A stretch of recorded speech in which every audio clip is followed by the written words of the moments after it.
ሁላችንም ረክሰናል። መቀደስ አለብን፣ መመለስ አለብን። ክርስትና ድራማ አይደለም። አይምሯችን መስተካከል አለበት። ቀን አለ፣ ያንተ ቀን አለ፣ የምትወጣበት ቀን አለ፣ የምታበራበት ቀን አለ፣ የምትታወስበት ቀን አለ፣ የምትበረታበት ቀን አለ። እንደ ተወረወርኩ አልቀርም፣ እንደ ተዘጋብኝም አይቀርም፣ እንደ ተተውኩም አልቀርም፣ እንዳቀረቀርኩም አልቀርም፣ ዝቅ እንዳልኩም አልቀርም፣ ብቸኛ እንደሆንኩም አልቀርም። አምላኬ እግዚአብሔር አለልኝ። እግዚአብሔር ሆይ ብወድቅ እነሳለሁ፣ በጨለማም ብቀመጥ እግዚአብሔር ብርሃን ይሆንልኛል። ጠላቴ ሆይ ደስ አይበልህ፣ ወደ ብርሃን ያወጣኛል፣ ጽድቅንም አያለሁ። እግዚአብሔር ይመጣል። የሆነ ቀን የተሸከምነው ቀንበር አለ፣ ለሰው መናገር የፈራነው ገመና፣ ተጣብቆን መከራ የሆነብን ስቃይ ይኖራል። ግን እግዚአብሔር አዋቂ ነው። የሆነ ቀን ይመጣል፣ ዓይናችንን ሊገልጥ፣ ነቀፌታችንን ሊገፍ፣ ስቃያችንን ሊያቆም፣ የመከራ ፋይላችንን ሊዘጋ እግዚአብሔር የሆነ ቀን ይመጣል። ጸንታ የሚያስከብር እግዚአብሔር፣ የሚያከብር እግዚአብሔር። እግዚአብሔር ከፈቀደ ነውርን ሸፍኖ ያስከብራል። እግዚአብሔር ካልፈቀደ ግን ንጽሕናም አያስከብርም። እግዚአብሔር የሌለበት ከሆነ ክብር እግዚአብሔር ነው። ያስከበረን እግዚአብሔር ነው። እውነቴን ነው የምነግራችሁ። እና ሕዝቤ ክብሩን ተወ ነበር ያለ። ሰው በቃ ክቡር መሆኑን ለማሳወቅ አዲስ ልብስ ሲያሰፋ፣ አንዳንዱ ደግሞ ቲፎዞ ሲያደራጅ ግርም እኮ ነው የሚያደርገው። እንዲህ ይገርማል። እገሌ አቶ ገሌ በጣም ጥሩ ሰው ናቸው የሚሉ ወሬኞችን ሁሉ የሚያደራጅ ሰው አለ። የለም፣ እነዚያ የካዱ ዘንድ ክብርህ ይገፈፋል። እንኳን ሌላ እኮ የቤተ ክርስቲያን ሰዎች ሁሉ ሲያደርጉት ነው የሚያስቀው። ክቡር መባላቸውን ለማሳየት ኮሚቴ አቋቁመው የኛ አባት እኮ ጾመኛ ናቸው፣ የኛ አባት እህል አይቀምሱ። ኮሚቴ ተደራጅቶ እኮ ነው። አቤት አቤት! በመደራጀት የሚመጣ ክብር አለ? የለም። ከተራራ ላይ የተሰራች ከተማ ተሸፈኝ ቢሏት አትሸፈንም። የተራራው ከፍታ ግዱ ይገልጣታል። ልልና ያለው ሰው ጋርዶ የሚያስቀረው የለም። ተናገሩልኝ አይልም። ሰው አያዋቅርም፣ ቀስቃሽ አያደራጅም፣ ነጋሪት አያስጎስምም፣ መለከት አያስነፋም። እግዚአብሔርን የያዘ ሰው እግዚአብሔር ይናገርለታል። አብ ወልድ መንፈስ ቅዱስ ስም አይከውኑ። አብ ወልድ መንፈስ ቅዱስ ምስክር ይሆናሉ። ለማን? ለዚህ ሰው። በምን ይመሰክሩለታል? በክብር በግብር ይመሰክሩለታል። የእግዚአብሔር ሰው ምስክሩ እግዚአብሔር እንጂ ሰው አይደል። ሲቸግረን እግዚአብሔር በፊት ለፊታችን የቆመለን። ዓለም ግን እንዲህ አይደለችም። ዓለም አቁሳይ ናት። ዓለም አስጎንባሽ ናት። ዓለም ሰባሪ ናት። ዓለም ትጥላለች፣ እግዚአብሔር ያነሳል። ዓለም ትሰብራለች፣ እግዚአብሔር ይጠግናል። ዓለም ታቆስላለች፣ እግዚአብሔር ይፈውሳል። እሱ በቁስሎቻችን ጠረን አፍንጫውን አይዝም። ተስፋ አስቆራጭ ጠያቂ አለው። ጨካኝ አጽናኝ ናቸው አላቸው ኢዮብ። ወዳጆቹ መጥተው ወደ እርሱ የሚናገሩት ንግግር ለደረሰበት ነገር አብረውት እግዚአብሔርን ከመማፀን ይልቅ በደለኛ ስለሆንክ፣ ኃጢአተኛ ስለሆንክ፣ ተንኮል ውስጥ ስላለ፣ ክፋት ውስጥ ስላለ የደረሰብህ አንተ እኮ ትላንትና የደከሙትን ታጸና ነበረ፣ ታበረታ ነበር፣ የሚብረከረከውን ጉልበት ታጸና ነበር፣ አንገት የደፋውን ቀና ታደርግ ነበር። አሁን ያ ሁሉ ባንተ ላይ ደርሷል። ማን ያጽናናሃል? እባክህን አስብ። ንጹሕ ሆኖ የጠፋ ማን ነው? ከልበ ቅንነትስ የተደመሰሰ ማን ነው? በደለኛ ሳትሆን ክፉ ሳትሆን ሰውነትህን በገል የምትፈቀፍቅ ቁስለኛ እንዴት ልትሆን ቻልክ? የለህም እኮ አሁን ሰውነትህ አልቋል። በገል ትፈቀፍቃለህ። የቁስሎችህ ጠረን ሰው አያስጠጋም።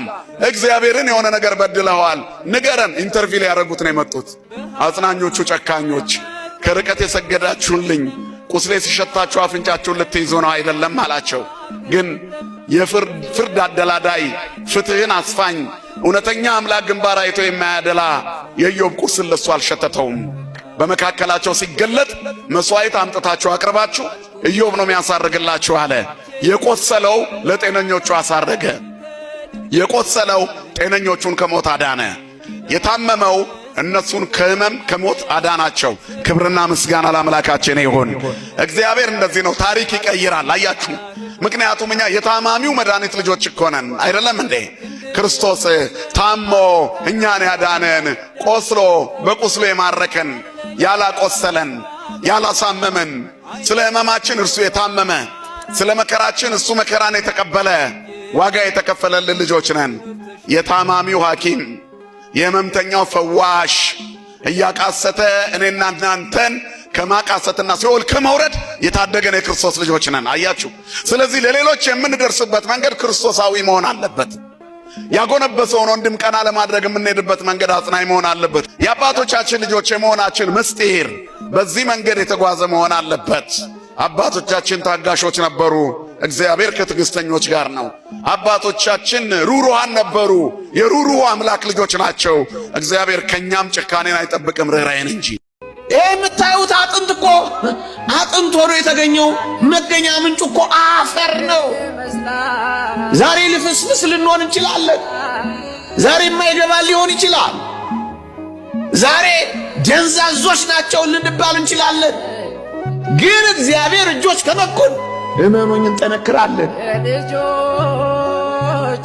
በእግዚአብሔር እግሮች ስር ካረፍን ልፍስፍሱ ይጠነክራል፣ ደካማው ይበረታል። የለም የተባለው ይኖራል። መቆም የማይችለው አፈር የሚቆም ይሆናል። ይጠቅማል። አፈር ነኝ የምትል እግዚአብሔር እንዴት ጠቃሚ እንደሚያደርግ ተመልከት። ከፍጥረቱ እንኳን ትላንታችን ዛሬያችንን ያበላሸ ስንት ሰዎች አለ። አንድ ነገር ስለተሰበረብን ዘመናችንን ሆኖ የሰበርን ስንት ሰዎች ነን። አንድ ነገር ስላደናቀፈን ዘላለም ተኝተን እየኖርን ያለን ስንት ሰዎች ነን። አንድ ነገር ስላቃተን ብዙ ነገር እንዳቃተን አድርገን ራሳችንን የቀበርን ስንት ሰዎች ነን። ትናንታችን ተስፋ አስቆረጠን። ሁላችንም ረክሰናል። መቀደስ አለብን፣ መመለስ አለብን። ክርስትና ድራማ አይደለም። አይምሮአችን መስተካከል አለበት። ተንኮላችንን መተው አለብን። የሚያነጻን መድኃኔዓለም ነው። የምንነጻው ደግሞ ማረድ ብለን ንስሐ ገብተን ስጋውን ደሙን ስንቀበል ነው። ደሙን አፍሷል፣ ስጋውን ቆርሷል፣ ዘመንን ባርኮ ሰጥቶናል። ምን እንዲያደርግልን ነው የምንፈልገው? እንኳንስ እናንተ እኔም ቢሆን እዚህ መቆም ደስ የሚያሰኘኝ አይደለም። የእግዚአብሔርን መልእክት እንደ ቤተ ክርስቲያን ሐሳብ ለማድረስ ነው እንጂ ቁጭ ብዬ ለኃጢአት እያለቀስኩ ብኖር ደስታዬ ነው፣ እውነት ለመናገር።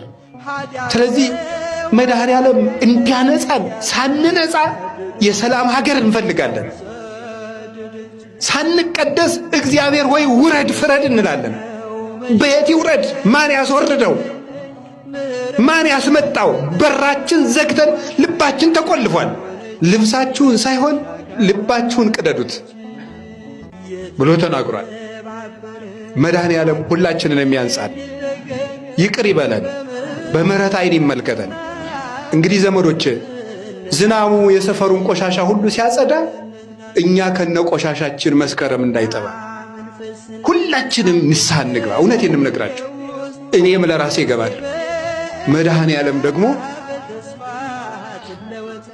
አንጽቶ የማይደፈርስ ውሃ ነው። ከአንድ ኩሬ 10 ሰው ቢታጠብበት ይደፈርሳል። መድኃኔዓለም ግን ዓለም ሁሉ ቢታጠብበት የማይደፈርሰው ውሃ፣ ንጹሕ ውሃ እሱ ነው። የማይጸየፈን ውሃ፣ የማይከለከል ውሃ፣ ነፍስን የሚያነጻ ውሃ፣ ልብን የሚቀድሰው ውሃ፣ ቆሻሾቹን አንጽቶ ብርሃን የሚያለብሰው ውሃ ያ ክርስቶስ ነው። እግዚአብሔር በደሙ ይቀድሰን። እግዚአብሔር ይመጣል። የሆነ ቀን የተሸከምነው ቀንበር አለ፣ ለሰው መናገር የፈራነው ገመና፣ ተጣብቆን መከራ የሆነብን ስቃይ ይኖራል። ግን እግዚአብሔር አዋቂ ነው። የሆነ ቀን ይመጣል፣ ዓይናችንን ሊገልጥ፣ ነቀፌታችንን ሊገፍ፣ ስቃያችንን ሊያቆም፣ የመከራ ፋይላችንን ሊዘጋ እግዚአብሔር የሆነ ቀን ይመጣል። ሰንታችሁ ጠብቁት። አንድ ቀን እግዚአብሔር ፊቱን ወደ አንቺ ይመልሳል። መጸለይ አታቋርጪ፣ ጠብቂ። በአልጋው ላይ እንደቆየ ተመለከተ ነው የሚለው። የብቸኞች አባት፣ የድሆች መጠጊያ፣ ግንባር አይቶ የማያደላ የጨፈገገውን ፊት የሚያፈካ ያጣነውን ሰላም የሚሰጥ ታማኝ አባት አዋቂው እግዚአብሔር እሱ ዓላማ አለው። ለሁሉ ነገር ዓላማ አለው። የኑሯችን መንገድ ሲረዝም እግዚአብሔር ዓላማ አለው። ጥያቄያችን ሲያድር እግዚአብሔር ዓላማ አለው። ቶሎ ይመልሳል፣ አዘግይቶ ይመልሳል፣ ሳይመልስ ይቀራል አይደል? እግዚአብሔር ጥያቄን ቶሎ ሲመልስ እምነትን ይጨምራል። እግዚአብሔር ጥያቄን ያዘገያል፣ ትዕግስት ያስተምራል። እግዚአብሔር ይችላል። ብዙ የመከራ መንገዶች አሉን፣ ግን እናልፋቸዋለን። ጸሎት አናቋርጥ። አሁን የተደቆስንባቸው ኑሮ ውስጥ ያለን ሰዎች አለን። አሁን እግዚአብሔር በእውነት በኔ ሕይወት አለ፣ በኔ ኑሮ ውስጥ አለ፣ በኔ ጓዳ አለ። ለነከሌ ፈጠን ፈጠን አድርጎ እየሰራ ነው። የኔን መንገድ አርዝሞብኛል። ምን ነው የኔ ጨለማ አልነጋ አለ፣ የኔ ሌሊት አልነጋ አለ፣ የኔ ፀሐይ አልወጣ አለ ብለን ተማረን ይሆናል። እግዚአብሔር አዋቂ ነው። በሱ ፈቃድ አንድ ቀን ይነጋልሻል። የዛን ቀን ሲነጋ የበለጠ ይደምቃል። እግዚአብሔር ያንጋልን ለሁላችን። እግዚአብሔርን ተስፋ ጠብቀው። እንባ ቢበዛም በዓይኖችሽ ላይ ጠብቂው። ጨለማው ረጅም ቢሆንም መንጋቱ አይቀርም፣ ጠብቂው። መከራው ቢበዛብህም ጠብቀው። ሁሌ ተመሳሳይ ኑሮ የምትኖር ቢመስልህም በምስጋናና በጸሎት ቀንህን መልኩን ቀይረው። የሆነ ቀን ቀንህ ይቀናል። አንድ ቀን አለ እግዚአብሔር እኛን የሚጎበኝበት ቀን። አንድ ቀን አለ እንባችንን ከዓይናችን ላይ የሚያብስበት ቀን። የሆነ ቀን አለ የደረቅንበት ጓዳችን ላይ መጥቶ ልምላሜ የሚሰጥበት ቀን አለ። የጎበጠ ትከሻችንን ቀና አድርጎ ልጅነታችንን የሚመልስበት ቀን አለው። የስቃይ ፋይል አይቀጥልም። እግዚአብሔርማ የመከራ አጀንዳ ይዘጋል። ስሙ የተመሰገነ ይሁን። ቀን አለ፣ ያንተ ቀን አለ፣ የምትወጣበት ቀን አለ፣ የምታበራበት ቀን አለ፣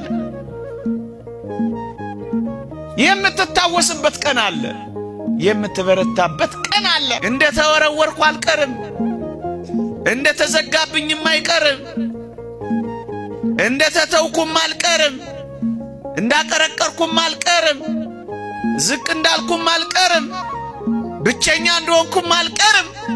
አምላኬ እግዚአብሔር አለልኝ። እግዚአብሔር ሆይ ብወድቅ እነሳለሁ፣ በጨለማም ብቀመጥ እግዚአብሔር ብርሃን ይሆንልኛል።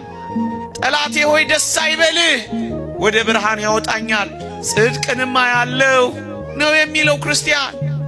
ወጣቶች ዛሬ በሚሆነው ነገር ሥራ አጣችሁ ሊሆን ይችላል። ትምህርት አልሳካ ብሎ ተዘግቶ ሊሆን ይችላል። የምወዳቸውን እንዴት እጦራለሁ ብላችሁ ጭርምት ኩርምት ብላችሁ እያላዘናችሁ እያለቀሳችሁም ሊሆን ይችላል። እኔ ያልጠቀስኩት ብዙ ፈተና ሊኖራችሁ ይችላል። ይሄ ማለት ግን የነገ ሕይወታችሁ ነው ማለት ግን አይደለም። ይሄ ማለት ግን ለዘላለም የተቆረጠላችሁ ሕይወት ነው ማለት ግን አይደለም። መስቀሉ እኮ የጀመረው የኢየሩሳሌም ቆሻሻ ጥራጊ ሁሉ እየተደፋበት እኮ ነው የጀመረው። መስቀል እኮ እንደማይጠቅም የተናቀ እኮ ነው የሆነው። መስቀል እኮ የተዋረደ ሆኖ እኮ ነው የጀመረው። መስቀል እኮ የአቧራና የጥራጊ መዓት እኮ ነው የተደፋበት። መስቀሉ እኮ የተረሳ ነው የሆነው። ያውም ለ300 ዘመናት ወገኖቼ፣ ለ300 ዘመናት እኮ ነው የተጣለው። እመኑኝ፣ ለየትኛውም ዘመን የተጣልን ብንሆን እግዚአብሔር ከኛ ጋር ከሆነ የምናበራበት ቀን ይመጣል። ሁሌ ለወንጌል ለእግዚአብሔር ቃል ማዕድ ጊዜ ከሰጠን እመኑኝ ማሸብረቃችን፣ እመኑኝ አንድ ቀን ማብራታችን፣ እመኑኝ አንድ ቀን ማስደነቃችን አይቀርም። ለምን 300 ዘመን አይሆንም? ልትረሳ ትችላለህ። ወገኖቼ በቤተ ክርስቲያን ታሪክ በጣም የተተዉ፣ በጣም የተናቁ፣ በጣም የተቃለሉ፣ በጣም ደካማ የነበሩ ሰዎች ናቸው መጨረሻቸው ብርቱ ሆነው የጨረሱ። መስቀሉን ተመልከቱት። የተጣለ እዚህ ገባ አልተባለ፣ ደግሞም የተረሳ አቧራ የተደፋበት ተራራ ያከለ ቆሻሻ እንዲደፋበት ብዙ ዘመን የተጣለ ነበረ። ተጥላችሁ ይሆናል፣ ተትታችሁ ይሆናል፣ ተረስታችሁ ይሆናል፣ አቅመ ቢሶች ሆናችሁ ይሆናል። ግን ግድ የላችሁም። እግዚአብሔር አንድ ቀን ብርቶች ኃያላ የተሳካላቸው ያደርገናል። እግዚአብሔር ቀን አለው የተዋረደውን የሚያከብርበት። መስቀሉንም ተመልከቱት። እንደዚህ ተጥሎ አቧራና የማይጠቅም ቆሻሻ ሁሉ ተደፍቶበት መጨረሻ ላይ ግን እንዴት እንዳበራ አይታችኋል ወገኖቼ። ኦርቶዶክሳውያን አንድ ቀን የሚያገኘን አምላክ አለ። አንድ ቀን የሚያወጣን አምላክ አለ። በድካም አብዝተን፣ በጉስቁልና አብዝተን፣ በኃጢአት አብዝተን ተጥለን ሊሆን ይችላል። እንዳትረሱ። እግዚአብሔር ግን አንድ ቀን የቆሸሸውን የሚወለውልበት ቀን አለ። የጠቆረውን የሚያነጣበት ቀን አለ። የተጣለውን የሚያነሳበት ቀን አለ። የጠወለገውን የሚያለመልምበት ቀን አለ። የደከመውን የሚያበረታበት ቀን አለ። የተቀበረውን የሚያነሳበትና የሚያወጣበት ቀን አለ። እሱን ቀን ብቻ በተስፋ መጠበቅ። ድሃ ስለሆንሽ የማያስታውስሽ ይመስልሻል? ጎጆሽ ስለተጎዳ፣ ዙሪያሽ ባዶ ስለሆነ፣ ወገን ስለራቀሽ እሱ ሚርቅ ይመስልሻል? ሰው አይረሳም። እሱ ያስቀመጠውን የማይረሳ እግዚአብሔር። የትም ብንቀመጥ፣ ጫካ ብንሆን ተራራ፣ ሰገነት ብንሆን በረት ያገኘናል። ዓለም ጸጥ የምትልበት ቀን አለ። ጩኸታችን የሚሰማበት፣ እንባችን የሚታበስበት፣ የፈረሰው የሚጠገንበት፣ የተሰበረው የሚጠገንበት፣ የታመመው የሚፈወስበት፣ ያጎነበስነው ቀና የምንልበት ቀን አለ። ማን ተነስቶ ሲገስጽልን? እግዚአብሔር ሲነሳ አያልፍሽም። እግዚአብሔር ከስተሽ ጠቁረሽ መንምነሽ አያልፍሽም። አተ መንምነ ልብስ በላይ ላይ ወይበው አያልፍህም። ባልንጀራ ያልፋል። ይሄው ተመልከቱት። አልፈን አናውቅም ባልንጀሮቻችንን። ከአቅማችን በላይ አብረውን ያደጉ ወንድሞቻችን ሲመጡ ችግራቸውን ዘርግፈውብን እንዳንጨነቅ ብለን እንሸሻለን። ግን ልክ እኮ አይደለንም። ምክንያታዊ ብንሆንም ልክ እኮ አይደለንም።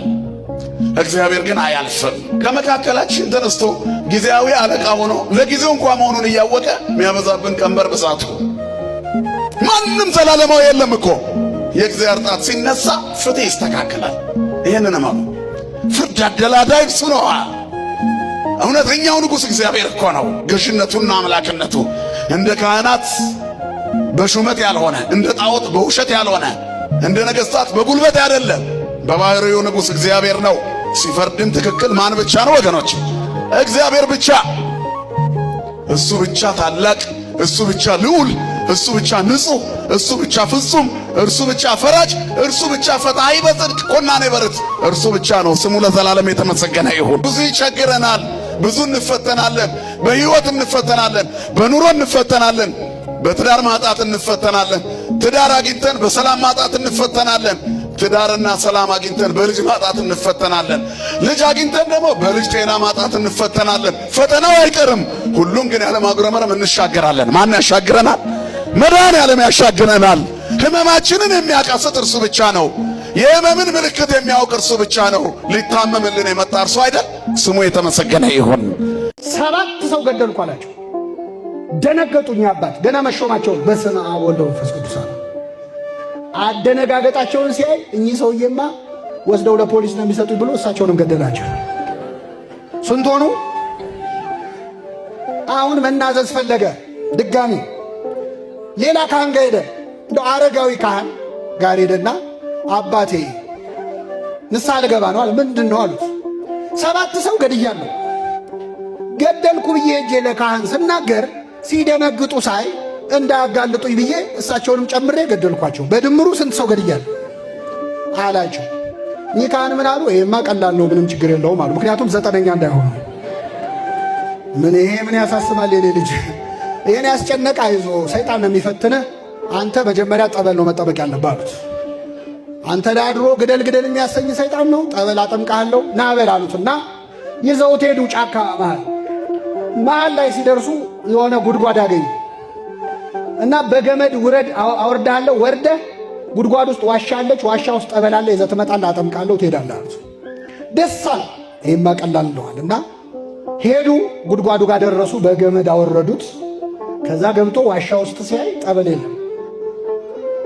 ከዛ ተመልሶ ሲመጣ እኛ አባት ያንን ገመድ ሰብስበውታል፣ አንተ እዛው ነው መቆየት ያለብህ አሉት። አሰሩት ማለት ነው። አሁን ይሄ ሰውዬ ውስጥ ሆኖ ይዝታል። ልውጣ ብቻ ይላል። እኔ ከዚህ ጉድጓድ ከወጣው አንተ አንድ ቀን አታድርም ይላል። እኚህ ካህን ዝም ብለውት ሄዱ።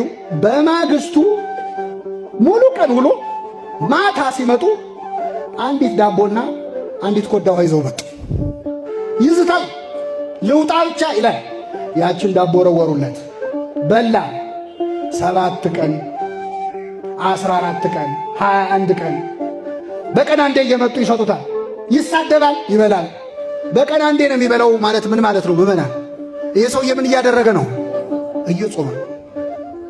ይገርማቸዋል። ወር 2 ወር ሲሆነው ስድቡ የቀነሰ መጥቶ አንድ ቀን ሲመጡ ምን አላቸው? አባ ነገ ሲመጡ ከዳቦውና ከውሃው ጋር መጽሐፍ ቅዱስ ይዘውልኝ ይምጡ አላቸው። እሺ አሉት። አሁን የሰውዬ ቁጭ ብሎ ከኦሪት ዘፍጥረት ጀምሮ ማንበብ ጀመረ። ሲያነብ ልቡ ተሰበረ። ኧረ አባቴ አለ፣ እኔ ሰው ገደልኩ ብዬ ነው የተናገርኩት። የእኔ ኃጢአትማ ብዙ ነው፣ እንዲህም አድርጌያለሁ ይላል። አይዞ እግዚአብሔር ይፍታ ይሉታል፣ ይሄዳል። እንዲህ እያለ ዓመት 2 ዓመት 3 ዓመት ሆነ። አንድ ቀን እኛ አባት ውሃና ኮዳቸውን ይዘው ዳቧቸውን ይዘው ሲመጡ ይሄ ሰውዬ እዛ ጉድጓድ ውስጥ የለም። ደነገጡ። ያው የእሱ ነገር አይታመንም፣ በየት በኩል ዞሮ ሊመጣ ነው ብለው ግራ ቀኝ ሲያዩ አባቴ ይፍቱኝ የሚል ድምፅ ሰሙ። ቀና ሲሉ ሰውየው አየር ላይ ነው ያለው። እግዚአብሔር ይፍታ ነው፣ ተሰወረ። በቅቷል። ምን ለማለት ነው? አባቶቻችን ካህናት ጹሙ፣ ጸልዩ፣ መጽውቱ፣ ስገዱ የሚሉን ሊያሰቃዩን ሊቀጡን አይደለም። ቤተ ክርስቲያን ሐኪም ቤት ናት እንጂ ፍርድ ቤት አይደለች። ለኃጢአታችን ቅጣቱንማ ፍትሐ ብሔር ላይ ሄዳ አንብብ። ቤተ ክርስቲያን ጾሙን፣ ጸሎቱን፣ ስግደቱን የምትሰጠን ወደ ማን ልታቀርበን ነው? ወደ እግዚአብሔር። ምዕመናን፣ የተማርነው ለጠቅላላ እውቀት አይደለም። እዚህ ጉባኤ ላይ ቁጭ ብላችሁ ይህንን ትምህርት ሰምታችሁ ንስሐ ባትገቡ እኛ እንጠየቅ። የመዳን ቀን መቼ ነው? አሁን ነው። የመጽናናት ዘመን እንዲመጣላችሁ ንስሐ ገቡ። የሰማነውን በልቡናችን ያሳድረው።